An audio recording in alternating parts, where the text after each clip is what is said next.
Today, I'm back to share 3 super easy but super delicious recipes.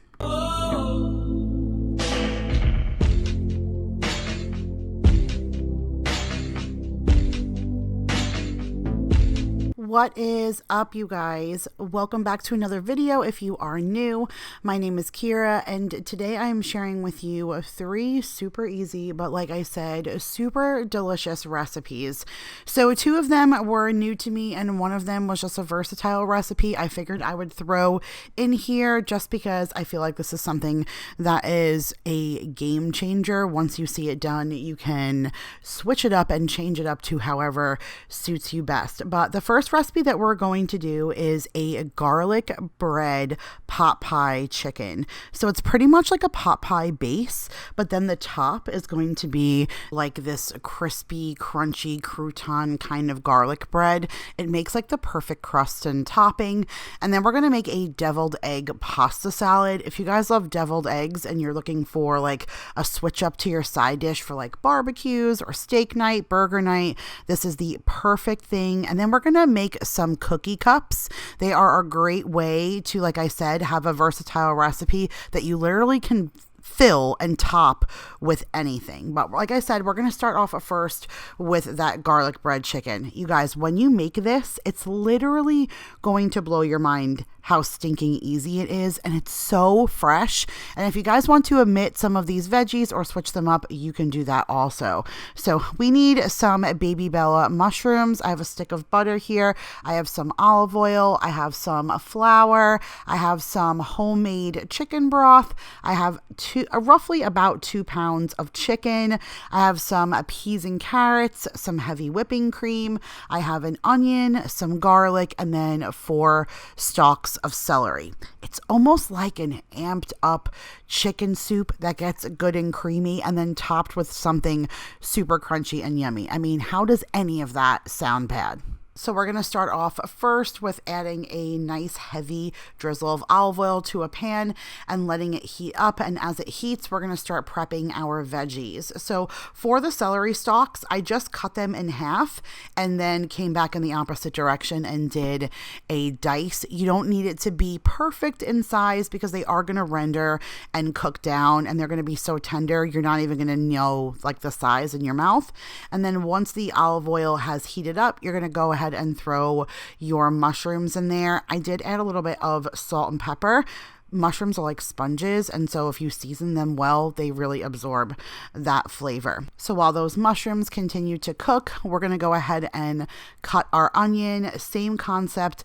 I just cut the onion in half. I did thin little slices and then came back in the opposite direction and got a rough dice. You can see that our mushrooms are close. They're starting to brown on all sides, but they're not quite there yet. So while they finish up, we'll go ahead and prep our garlic.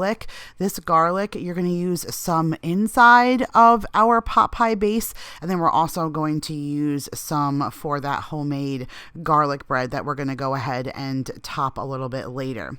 So now our mushrooms are done, so we'll take them out of that pan and just put them off to the side because we don't need them right now. But in that same pan that has all of that flavor, we're going to melt 2 tablespoons of butter, and we're going to put in half of that garlic, and then we're going to put in all of that onion. I actually like when my butter gets a little bit brown. I don't know about you guys. It's actually called brown butter. In one of my last recipes that I did with Vanessa in our last cookbook, I shared a brown butter recipe. There's just something about that flavor. But once you cook it for about 4 to 5 minutes, add in your celery, cook that for about 2 to 3 minutes, and then we're going to add in 3 tablespoons of flour. And then once we get like that good thick paste, now we're going to start playing with our liquids. So I went back and forth between adding the broth and the heavy cream until I got like a really nice creamy texture. So between the chicken broth and that heavy cream, we ended up getting like a nice vessel that's going to end up holding all of these veggies. So I let it cook for like 4 to 5 minutes. So I got the roux, like I said, really creamy. And then I added that bag of peas and carrots, and I added the mushrooms. And then in the process of all of that, I went ahead and boiled that chicken. And once the chicken was all done, I just diced it up and shredded it as much as I could. Normally I'll use the hand blender so it gets really shreddy, but like I didn't want it like in little tiny pieces. I wanted it more rough chopped in chunks so that it would be a little bit heartier as this base. And then once I mixed everything and got everything incorporated, I sprayed the bottom of a 9x13 pan so we had no stickage. And then we're going to add that base in. Now, speaking of cookbooks, in my first cookbook that I wrote with Vanessa and Nicole, I shared a pot pie recipe. So I think maybe next time I might try my own pot pie recipe, but instead of putting it in the pie shell, doing exactly that and putting it in the bottom and then making this part. So here's the ingredients that we're going to need to make that really crispy crouton on top. And for me, what changes everything is the bread. So this is the everything loaf of bread that I get from Walmart. You guys, I don't know what it is. It's just the flavor that the bread gets when those seeds bake in.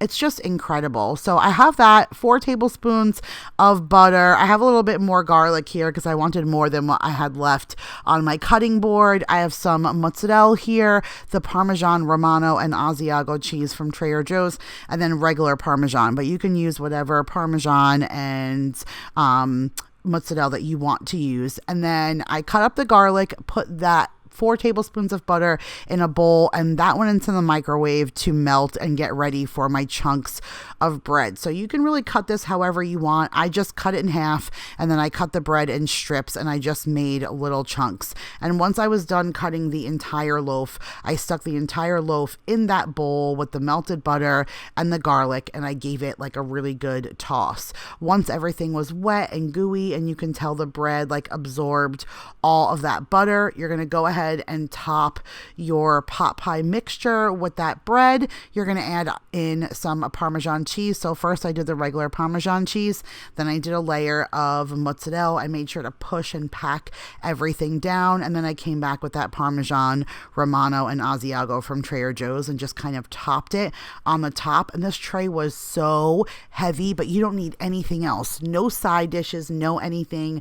This is it. I did it in a glass dish so you can kind of see the ratio that it's like 2/3 pot pie mix and to 1/3 of this top crust. But I knew when this baked in the oven and it came out that this thing was going to be incredible. And the first time that I took it out, like we all stood there and stared at it because we were like, whoa, that just looks amazing. And you guys, this was so incredible. This came out better the second time because I added a little bit more flour this time than the recipe called for. I know I didn't give you exact measurements, but all of your recipes will be linked down below. They're from Pinterest, so you'll have your exact measurements right there. But adding in that little bit of extra flour made it good and thick on the bottom, so everything kind of stayed together when you lifted it out and you put it in a bowl. And so it was the nice creamy bottom with this crispy, crunchy garlic top. You guys, so good. If you wanted anything else on the side, I would say a salad, but that would be pretty much the most that you would need because this is just so hearty. It's yummy. It's like comfort food for this time of year. Like, you need to try this recipe. Now, I'm not going to lie, this recipe is good too. I don't know if it's as good as that one, but this one is still really, really good. And this is the deviled egg pasta salad. And so the first time I ever had this, Vanessa made it, and it was just like mind-blowing to me why I had never thought about this before, because I love potato salads that are made with egg and stuff. And so, like I said, I just don't know why I never thought of it before. But I have 6 hard-boiled eggs here. I have some elbow macaroni. I do have the dill pickle mustard. You can use any kind of mustard that you want, but the dill pickle is just so good in this recipe. I have mayo, and it's Hellmann's for me all the way. I have some real lemon juice, a red onion, some garlic. I have a little cayenne pepper. I promise you guys, it's only for flavor. This recipe is not hot. I have some paprika here, and then some green onions, which just the green onions and the red onions together, you guys, it's an explosion of flavor. And now over here, I just have a pot of water already on the stove, getting ready to make that to boil that pasta. So our eggs are done. Our pasta needs to get done first because you want it to be cold. I actually take my cooked pasta and I run it under cold water for a while when it's done cooking, just so that I can make sure that it's good and cold. And then in the meantime, I went ahead and chopped up all of our garlic, our red onion, and our green onion. Again, you guys, the exact measurements will be down below in the description box. And then now we're going to prep our eggs. So you need to separate the yellows from the whites. So I just cut them in half and I scoop them out. You can tell when they are a little bit darker on the outside that I cooked my eggs just a little too long. I think I got them just in time. Any longer and it would have been like overdone. I'm a little disappointed in my Instant Pot lately. It's just not making the perfect eggs. I don't know. I dropped my Instant Pot lid and I don't know if it's just not sealing properly, but I feel like my eggs have just not been coming out. My rice is good, but my eggs just not the way they used to be. But once your yellows are all separated, you're going to squish them in a bowl and we're going to make our mixture. And if you guys saw, I already diced up our whites. So you're going to add in 2 tablespoons of that mustard, a tablespoon of lemon juice, a 1/4 teaspoon of that cayenne pepper, a 1/2 teaspoon of paprika. We're going to add in that chopped garlic, and then we're going to add in our mayo. I thought the raw chopped garlic was going to be weird and overwhelming because it wasn't going to be cooking down at all. So I felt like you were actually going to be biting in pieces of garlic, but there's so much pasta to the amount of the mixture that goes in that you never even taste it. So the green onion, the red onion, the chopped up white to our hard boiled eggs, and then our like deviled egg mixture goes in. And then that's it, you guys. Like, it's a pasta salad, so it's really not that difficult. You're just going to go ahead and stir it. Once I gave it a good stir, I cleaned up my bowl because boy, I made a mess while stirring. And then I sprinkled a little bit more paprika and some green onion on top. And wait till you see the difference of color between my camera that I use, like my actual G7X, and then the camera on my cell phone. But this is just me using my actual camera. You can see it doesn't look as yellow, but it looks so yummy. And then boom, look how yellow that looks in comparison to like my camera. I feel like that's a little bit closer. It wasn't as yellow in real life, but it certainly wasn't as white as what my camera picked up. But we served it alongside some grilled skirt steak and some cucumbers with tahini.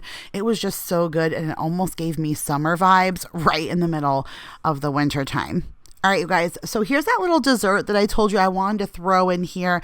It's completely versatile because look how simple this is. So this is just an old cupcake pan that I have. And then I had this pineapple fruit spread from Trader Joe's in my pantry forever. And so before it expired, I wanted to be able to use it. So it just gave me this idea. So one of the plans that I had was this pineapple fruit spread to be like some kind of pineapple upside down cake, but in like a smaller version. That was my plan. It never ended up making it, obviously, because here it is January and I still have it. So my thought was, I'm going to make cookie cups and I'm going to use it to fill that. So I just got the plain old Pillsbury sugar cookie dough. So this one says it makes 24 cookies, like regular small cookies, but we're going to roll them together like 2 pieces at a time. And we're going to make 12 larger cookies that we're going to make into these cookie cups, which end up just being a hull for whatever you want to put inside of them. For us, it's going to be that pineapple. But now you just need a shot glass. Holler to the New York Jets, although they suck this season. But we're going to use any kind of shot glass or some kind of smaller glass like that, because that's what's going to give the cookie the impression of forming around the cupcake tin and making more of a cup to hold something. So you don't need to spray that down. I probably should have, but most of the time you just do an ungreased cookie sheet for cookies. So I didn't think about it, but next time I think I may. So I put 2 of the little pieces together. I rolled it between my hands. Obviously, make sure you wash your hands first, and then you're going to go ahead and put it in the bottom of this cupcake tin, and then you're basically just going to form it to the bottom of the cupcake pan, and then that's it. You don't need to press too hard. You just want to make sure that it's touching all sides, and then that's it. You're going to go ahead and take the rest of the dough, and then you're going to roll them up until you fill all 12 compartments. And when I said versatile about this recipe, as I'm putting them together, I kept thinking about all the different ways, because there's not just this kind of cookie dough. I mean, there's literally every kind of cookie dough out there. So you can do a chocolate base, you know, when the seasonal items come up, you can do the pumpkin base. Like, there's so many different cookies that you can end up using that are the bottom of this. And they're so easy that you can get your kids involved in the kitchen. Like, that's it. I do find that I have to increase the time of baking them. I probably should have increased the time even by 2 minutes. That was my bad. I do think I slightly undercooked them. But while they're still hot, you're going to take that shot glass and you can see that I'm just rolling it around, and so that before it cools, it's forming the pan of the actual cupcake tin. Again, I feel like it was a little undercooked because you'll see they kind of broke apart while I was taking them out. That's not happened to me before, but you don't want to overcook them either. So I think maybe just 1 more minute would have been perfect, but you know, sadly, you can see they kind of broke apart a little bit. But look, it just tasted amazing, and as long as it's in that form and you can still hold something, it'll work. And so you can see I was still able to take the jar and fill the pineapple spread on the inside, and the pineapple spread was kind of sticky, so any part that was like falling apart, I kept squeezing together and it stuck to the inside so that I kind of stopped it from falling apart. And then that was it, you guys. Like I said, you can do anything. You can leave them blank and fill them with fresh fruit and whipped cream. You can do pudding. Like, I actually thought about doing a chocolate one, right? And then filling it with chocolate pudding and then cherry pie filling. And wouldn't that be like a Black Forest cake? Oh my goodness. Just so good. Now, I could have taken the most perfect one. I held up one that was a heck of a lot more perfect than that, but I didn't want to eat like a full one. I kind of wanted everybody to see, since I was using these for Daryl's birthday too, like the cups whole. So I took the broken one that I broke, but you guys can see that even broken, and this is the picture for the thumbnail, even broken, this thing was bomb, you guys. That pineapple spread was amazing. A little dollop of Cool Whip and a sugar cookie. Like, you can't get a dessert more simple than that. And that was something that, like I said, you get your kids involved. You can change it up however works for you guys. You could do chocolate chip. They have brownie ones now. Like, it's just endless what you can do. But sometimes you never would have thought of being able to do that. And then now that you saw that, you're like, wow, I have cookie mix that I can do that right now with. And you could just make cookie mix by hand and do that, you know? But anyway, you guys, that's it for this time's video. I hope you enjoyed. I know I don't get to share recipes as often as I used to, but I hope that when I do share them, you guys enjoy them. And if you did, give it a huge thumbs up. Subscribe if you are new and these are the kind of videos that you like, because like I said, I do try and share them as often as possible, but I do share what's for dinner and what's for lunch and grocery hauls and all the goods, so you can see where the food comes from and pretty much where it starts and how it finishes. But thank you guys again so much for watching. I love you guys so much, and I will see you guys in the next one. Bye, you guys.